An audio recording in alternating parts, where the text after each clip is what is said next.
હાલો, કેમ છો બધા? મજામાં? બધાને મારા જય શ્રી કૃષ્ણ.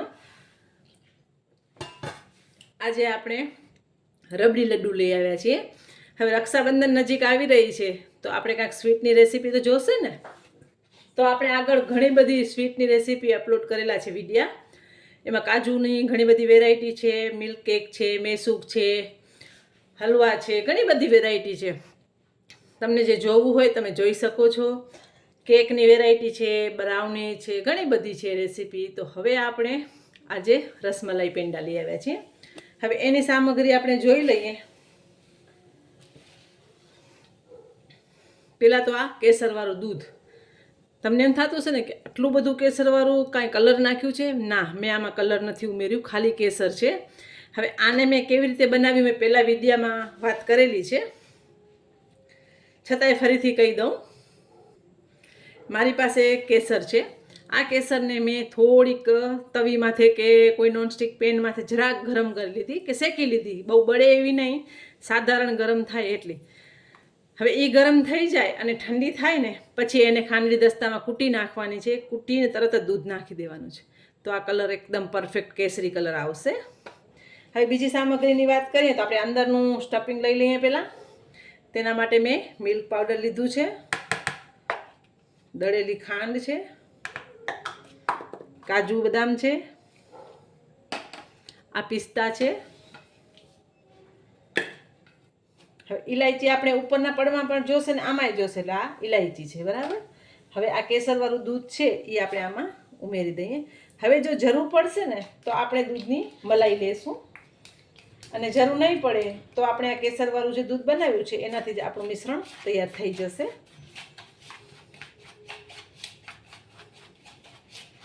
એકવાર આપણે એને હાથેથી મિક્સ કરી લઈએ એટલે આઈડિયા આવી જાય આપણે કે આપણે દૂધની કે મલાઈની જરૂર છે. ખાંડ મેં ઓછી જ લીધી છે કારણ કે મિલ્ક પાવડર છે ને એ પોતે મીઠું હોય છે. 1 ચમચી મલાઈની જરૂર લાગે છે મને.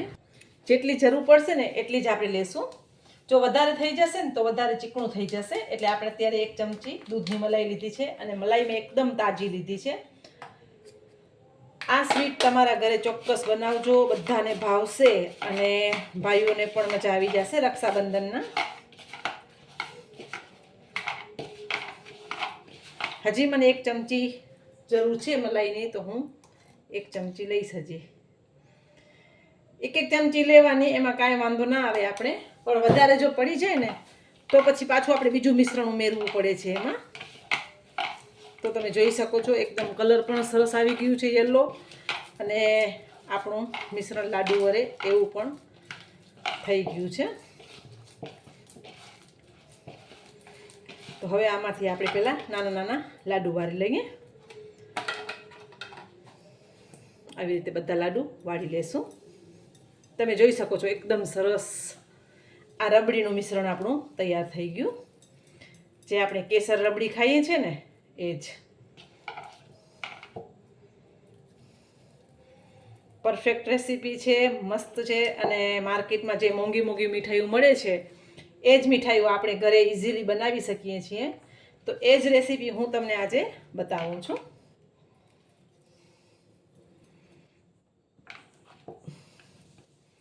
હવે અત્યારે આપણે ઉપરના પડ માટે ટોપરાનું ખમણ લીધું છે અને ખાંડ લીધી છે. એમાંથી આપણે ટોપરા પાક બનાવીએ એ જ રેસીપી આમાં આપણે બનાવશું. કે અત્યારે હું જે બતાવીશ ને એમાંથી ટોપરા પાક બની જશે. અને તમને જો ઈચ્છા હોય તો તમે કાજુનું મિશ્રણ પણ લઈ શકો છો. હવે આવી રીતે પેપર કપ મળે છે માર્કેટમાં, એ મેં લીધા છે. અને આવી રીતે વાટકી પણ મળે છે નાની નાની. બધું અત્યારે તૈયાર મળી જ જાય છે રેડી. તો આપણે એમાં પછી સર્વ કરશું ને ત્યારે રાખશું. હવે આપણે ઉપરનું પડ બનાવીએ એના માટે મેં ખાંડ લીધી છે અને ટોપરાનું ખમણ લીધું છે, ઇલાયચી છે. તો આપણે બનાવી લેશું. આપણે નોનસ્ટિક પેન લીધું છે. હવે એમાં આપણે ખાંડ નાખી દઈશું. ખાંડ લીધી છે, ખાંડ ડૂબે એટલું આપણે પાણી લઈએ. બહુ પાણી નથી લેવાનું. અત્યારે આપણે વ્હાઈટ જ કરશું કારણ કે અંદરનું પીળું છે, ઉપરનું આપણે વ્હાઈટ પડ કરશું એનું. અને આ અત્યારે હું રેસીપી બતાવું છું ને એમાંથી તમે ટોપરા પાક બનાવી શકો છો. અને અત્યારે આપણે ટોપરા પાક જ બનાવીએ છીએ.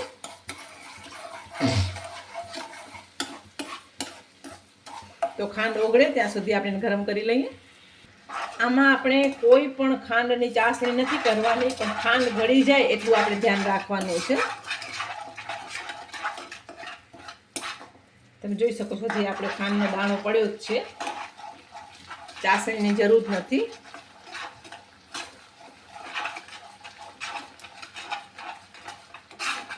અહીંયા પણ આપણે 1 થી 2 ચમચી મલાઈની જરૂર પડશે.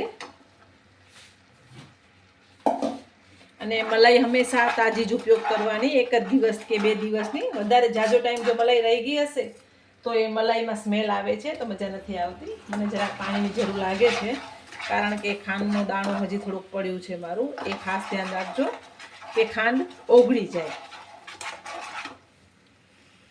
હવે આપણે ખાંડ ઓગળી ગઈ છે. હવે એમાં આપણે ટોપરાનું ખમણ નાખી દઈશું અને 1 ચમચી આપણે મલાઈ લઈ લેશું, કે જે ટોપરા પાકનો ટેસ્ટ આવે ને એ ટેસ્ટ બહુ મસ્ત આવશે. અને ઇલાયચી નાખી દઈશું.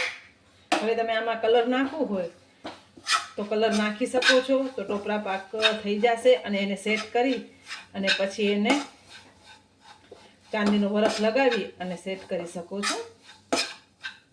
તો આપણું સરસ મિશ્રણ ઉપરનું પણ રેડી છે. હવે આને એક બાઉલમાં કાઢી લઈએ, પછી આપણે આગળની પ્રોસેસ કરીએ.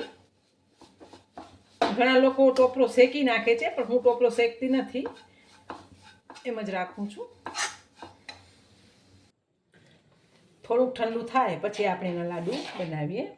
ઘરની સામગ્રીમાંથી જ આપણે સ્વીટ બનાવી છે. તમે જોયું કે 1 ટોપરાનું ખમણ, 1 મિલ્ક પાવડર અને 2-3 એવા ડ્રાયફ્રૂટ ઘરમાં હોય તો ગમે એવી સ્વીટ તમે ઘરમાં બનાવી શકો છો. થોડુંક ગરમ છે, થોડુંક ઠંડુ થાય ને પછી બનાવીએ આપણે. તો આપણું મિશ્રણ થોડુંક ઠંડુ થઈ ગયું છે, તો આપણે હવે લઈ લેશું. હવે પહેલાં આવી રીતે આપણે એના ગોળ થેપી લેવાનું છે. હવે એમાં જે આપણે આ બોલ બનાવ્યો ને એ આપણે એમાં ફિલ કરી દેવાનું છે. અને હવે આપણે એને સૂકા ટોપરાના ખમણમાં રગદોળી લેશું. આ નારિયેળનો ખમણ છે, એકદમ સરસ. આપણે એના માટે કરી લઈશું. હવે આપણે આવી રીતે કપમાં લઈ અને આવા કપ હોય છે એમાં આપણે મૂકી દેવાના છે. અને આપણે ઉપર સિમ્પલ ગાર્નિશ કરશું ગુલાબની પાંદડી. હવે બધા લાડુ બનાવી લઈએ આપણે. ફરીથી એક બતાવી દઉં. જો તમને મિશ્રણ હાર્ડ થઈ ગયું હોય ને તો તમે એમાં મલાઈ નાખી શકો છો, પણ મારે જરૂર નથી, અત્યારે ગરમ જ છે. થોડુંક ધ્યાન રાખીને કરશો ને તો તમને કાંઈ પણ જરૂર નહીં પડે. અને તમે જોઈ શકો છો એકદમ ઇઝીલી બની પણ જાય છે, વળી પણ જાય છે. અને એક તમને હું કટ કરીને પણ બતાવીશ કેવું લાગે છે અંદરથી.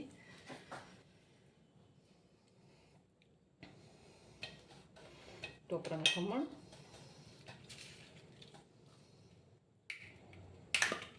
થોડીક વસ્તુ ઘરમાં હોય તો આપણે ગમે એવી સ્વીટ ઘરમાંથી સરસ બનાવી શકીએ છીએ.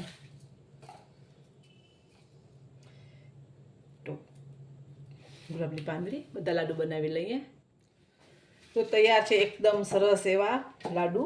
તો આપણે સર્વ કરી લઈએ અને તમને બતાવું એક કટ કરીને કેવું લાગે છે.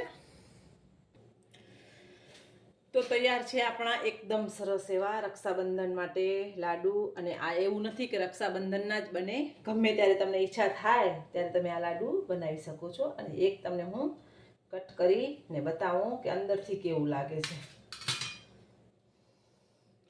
તમે જોઈ શકો છો રસમલાઈ રબડી લડ્ડુ આપણા તૈયાર છે. બહુ ટેસ્ટી લાગે છે અને ગમે ત્યારે તમે બનાવી શકો છો ને, ઘરની સામગ્રીમાંથી જ બનાવ્યું છે. તો આ રક્ષાબંધનના તમારા હાથે બનાવેલ લાડુ તમારા ભાઈ માટે લઈ જજો.